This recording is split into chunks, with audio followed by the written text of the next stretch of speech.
कि क्या स्मोकिंग का, सिगरेट पीने का, तंबाकू नोशी का और डायबिटीज़ का कोई ताल्लुक है?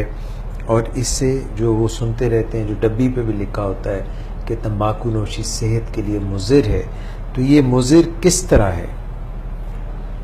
ये एक बड़ा अहम सवाल है जिसको हम कमोबेश मेरे ख्याल से हमें हर फोरम पे डिस्कस करना चाहिए। तो इसको जो डायबिटिक पेशेंट कोई भी कॉम्प्लिकेशन, जैसे हमने बात की, उसको हार्ट डिजीज़ हो सकती है, उसके डायबिटिक फुट हो सकता है, टांगों की कॉम्प्लिकेशन हो सकती है, पाँव की कॉम्प्लिकेशन हो सकती है, लेकिन ये सारी चीज़ें मल्टीप्लाई हो जाती हैं विद द फैक्टर ऑफ 4 या 6 अगर आप इसको, अगर आप डायबिटिक हैं और स्मोकर। तो हम जैसे अगर इनका, मुझे ऐसे लगता है कि इनकी फैमिली के अंदर प्री मेच्योर कार्डियक डिजीज है, 45 ईयर्स की एज के अंदर it's too young to have the cardiac disease at this age. तो अब ये इनका 45 ईयर्स, इसका मतलब इनकी फैमिली के अंदर कार्डियक डिजीज है, क्योंकि कई दफ़ा नहीं होती, लेकिन किसी फैमिली मेंबर को, सिबलिंग्स को, यानी भाई बहन को या आपके पेरेंट्स को अगर अर्ली कार्डियक डिजीज हुई है। कार्डियक डिजीज से क्या मुराद? हार्ट अटैक, जिससे हार्ट अटैक हो, क्यों हो गया हार्ट अटैक? वो कुछ जेनेटिकली उनके अंदर ऐसा मेटाबॉलिज्म होता है कि उनको जल्दी हार्ट डिजीज हो जाती है। ये एक जेनेटिक फैक्टर है, जिसको हम रिस्क फैक्टर भी कहते हैं। यानी अगर हार्ट डिजीज के बहुत सारे रिस्क फैक्टर्स हैं, जिसमें डायबिटीज है, ओके, हाई ब्लड प्रेशर है, ओके, ठीक है, दूसरा आपका कोलेस्ट्रॉल डिसलिपिडीमिया यानी लिपिड डिस्टर्ब होना, चर्बी, स्मोकिंग, अच्छा, एज, यानी जो हम बूढ़े होते जाते हैं, हार्ट डिजीज का खतरा बढ़ता जाता है। लेकिन pre mature cardiac event in the family, ये भी कार्डियक रिस्क फैक्टर है कि अगर किसी एज, जल्दी एज के अंदर हार्ट डिजीज हुई है। डॉक्टर साहब, ये भी हो सकता है कि पहला ही अटैक हो और बंदे की खुदा न खास्ता डेथ? जी, 50% लोग ऐसे उनकी डेथ होकर फर्स्ट अटैक हॉस्पिटल पहुंचने से पहले उनका प्रॉब्लम हो जाता है। तो इनमें लगता है कि ऐसे कार्डियक डिजीज, तो इनके जो फादर हैं, ऐसा लगता है कि हाई रिस्क पेशेंट। पर वो तो सिगरेट पी रहे हैं 15 साल से। वो पी रहे हैं। अच्छा, उसमें अब देखिए, इसमें दो इम्पैक्ट हैं। बहुत सारे पेशेंट से मैं एक क्वेश्चन करता हूँ अपने कंसल्टेशन में, आप समझते हैं कि डायबिटीज का और सिगरेट का आपस में क्या ताल्लुक है? तो उसमें से 99% पेशेंट्स का ये जवाब होता है कोई ताल्लुक नहीं। हालांकि ये ताल्लुक इतना अहम है कि जिसको इग्नोर किया ही नहीं जा सकता।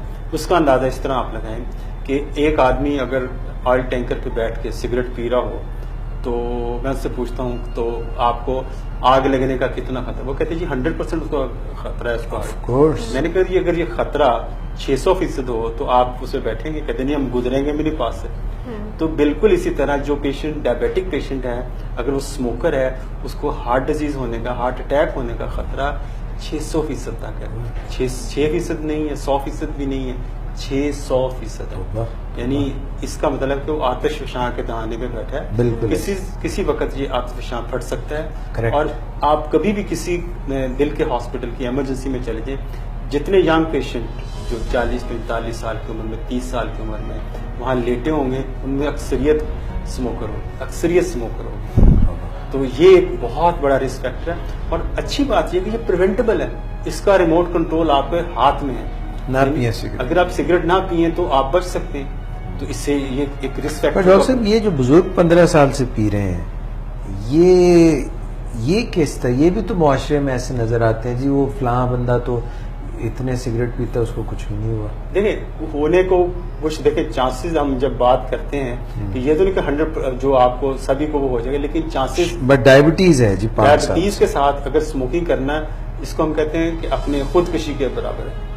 ये खुदकशी करने के बराबर है कि इतना इसका खतरा हार्ट डिजीज का। तो कम से कम जो डायबिटिक पेशेंट है अपने आप, वो तो कम से कम दूसरे लोगों को भी नहीं पीनी चाहिए जी, लेकिन डायबिटिक को तो बिल्कुल ही स्मोकिंग नहीं करनी चाहिए। अच्छा, इससे जो ज्यादा हम बात आगे जो हम बात करते हैं पैसिव स्मोकिंग की, हमारे बहुत सारे पेशेंट जो हैं वो घर में बैठ कर स्मोकिंग कर रहे हैं। इधर बच्चे बैठे हुए हैं, दीदी बैठी, गाड़ी में बैठे हुए, गाड़ी के अफराद, वो एसी चल रहा है और सिगरेट पी रहे हैं। तो जो लोग सिगरेट नहीं पी रहे, उनको भी उतना ही नुकसान का खतरा है जितना उस बंदे को सिगरेट पीने वाले को। तो आप डिस्करेज करें हमें माशरती तौर पे। गवर्नमेंट ने तो काफी जगह पे पाबंदी लगाई कि आप किसी पब्लिक प्लेसेस पे नहीं कर सकते, लेकिन कुछ होटल्स इसकी खिलाफ वर्जी भी करते हैं, वहाँ लोग ओपन स्मोकिंग कर रहे होते हैं। हालांकि स्मोकर्स एरिया या उनको बिल्कुल क्लोज एरिया प्रोवाइड किया जाता लाई है। करने लगते हाँ जी, हैं। इंटरनेशनल एयरपोर्ट्स पे किसी दूसरे मुल्क में चले तो उनके लिए स्मोकर से कहलाता स्मोकर्स रूम होता है जहाँ बैठ कर और जितने एयरक्राफ्ट उनमें तो पीने की एयरक्राफ्ट इजाजत ही नहीं। पीने की इजाजत नहीं, तो इसको हमें बहुत ज्यादा डिस्करेज करना। अभी हम सिर्फ कार्डियक डिजीज की बात कर रहे हैं कि इसके साथ कार्डियक इवेंट्स का रेट वो ज्यादा हो जाता है, लेकिन अभी हमने कैंसर की बात नहीं की। जो इसके साथ लंग कैंसर या दूसरे कैंसर एसोसिएटेड हैं, वो आपको जो कैंसर है उसका इंसिडेंस बढ़ जाता है लंग कैंसर का। और लंग कैंसर आपको आमतौर पर उस स्टेज पे मिलता है जिसपे हम कुछ कर ही नहीं सकते, वापसी मुमकिन नहीं होती। तो हम अपना लाइफ स्पेन शॉर्ट कर रहे होते हैं हर सिगरेट पीने के साथ। और जो तीसरी बात, अभी हम डायबिटिक फुट की बात कर रहे थे, फिर डायबिटिक फुट वाले अगर हम अपने पाँव को बचाना चाहते हैं शुगर का पेशेंट, तो उसको स्मोकिंग नहीं करनी चाहिए, क्योंकि डायबिटीज के अंदर पाँव के खराब होने का खतरा, जैसे इसने बात की कि उनका गैंग्रीन होने का खतरा बढ़ जाता है अगर वो स्मोकिंग करते हैं। जी। तो ये सारी चीजें हम मल्टीप्लाई कर देते हैं, हम 4 से ज़रब दे देते हैं या 6 से ज़रब दे देते हैं, तो तब ये मामला इतना गंभीर हो जाता है। तो हमें माशरती तौर पे अपने इंटरनेशनल लेवल पे भी, नेशनल लेवल पे भी इसको डिस्करेज करना चाहिए, स्मोकिंग को छोड़ देना चाहिए। डायबिटिक पेशेंट खास तौर पे स्मोकिंग ना ही करें तो बहुत बेहतर है।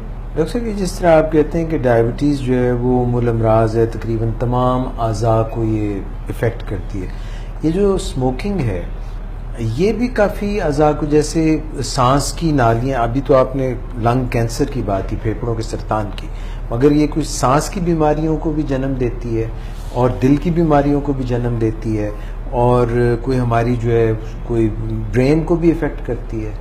देखिए, जहाँ जहाँ बारीक नालियाँ हैं, जिसको बहुत बारीक बात चीज़ें, देखें जब हम नेफ्रोपैथी का केस हो, अगर वो पेशेंट किडनी जिसके इफेक्ट काम नहीं कर रहे, डायबिटिक पेशेंट है जो भी है, उसके भी अंदर जब स्मोकिंग करते हैं तो ये उसका चांसेस और ख़राब होने के बढ़ते जाते हैं। आँख की बीमारी, रेटिना की बीमारी है, आँख के अगर जो पर्दा इफेक्ट होता है, स्मोकर्स हैं उनके अंदर ज़्यादा बुरा तरह खराब होता है, फालिज का खतरा इसमें बढ़ जाता है। तो ये जैसे कि ये तो हम हर बीमारी को, जैसे हम कहते हैं कि एक मोमबत्ती को दोनों एंड से जलाना शुरू कर दें। डायबिटीज तो आपके एक तरफ से जला रही है, हमने ऊपर स्मोकिंग करते हैं तो दोनों एंड से जला रहे हैं, तो वो जो खात्मा है वो दिल खैर जल्दी होने के साथ। तो इसलिए हमें इस फैक्टर को माइनस कर देना चाहिए अपनी जिंदगी से, खास तौर पे हर डायबिटिक पेशेंट को, कि कम से कम उस स्मोकिंग को अपनी जिंदगी से निकाल दें। तो इसके लिए विल पावर की ज़रूरत होती है। कुछ लोग कहते हैं जी निकोटीन हमें चाहिए, निकोटीन के लिए क्या करें, और क्यों जी मिस बताएं, विल पावर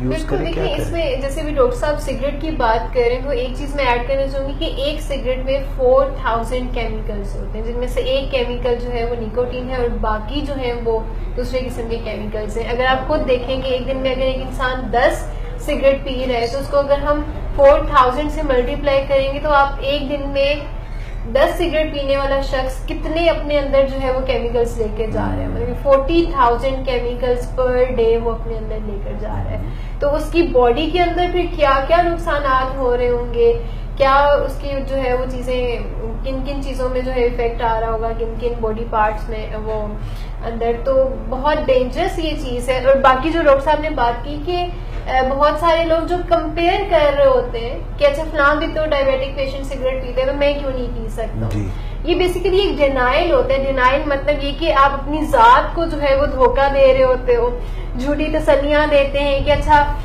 मैं जो है मैं इतने भी सिगरेट नहीं पीता जितने कि वो फलां शख्स पीता है, या अभी तो मुझे पीते हुए इतना अरसा भी नहीं हुआ, फलां शख्स को 20 साल हो गए पीते हुए, उसे कुछ नहीं हुआ तो मुझे भी कुछ नहीं होगा। तो ये सारी जो है जो अपने आप को हम झूठी तसल्लियां देते हैं, इनसे हमें आजाद करना होगा और हमें हकीकत का जो है वो सामना करना होगा। बिल्कुल ठीक है।